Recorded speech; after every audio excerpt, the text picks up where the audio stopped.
Next! Ay, hello po. Anong kukunin mo? Ay, valid ID po sana. Sige, pengen ID. Ay, wala pa po akong valid ID. Kuha pa lang po sana ako ngayon. Ay, paano ko tayo bibigyan ng valid ID kung wala ka pang ID? Ay, paano po ba pwedeng gawin? Umalis ka lang.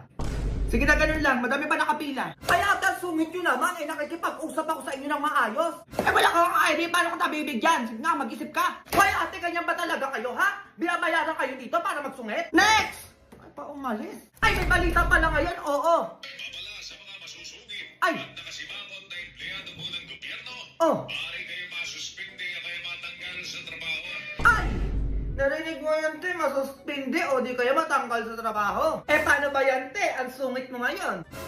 Ay, anong gagawin natin ngayon yan? Ay, parang ayun yung manager nyo. Teka nga. Ay, sir, valid ID po, di ba? Oo, bakit? Eh, paulit-ulit tayo, di ka nakikinig? Ay, eto, sir, wait. Ilang valid ID po ba? Isa lang, dalian mo dyan. Ay, gawin na po natin 4. Oo, para madami na po kayong ID.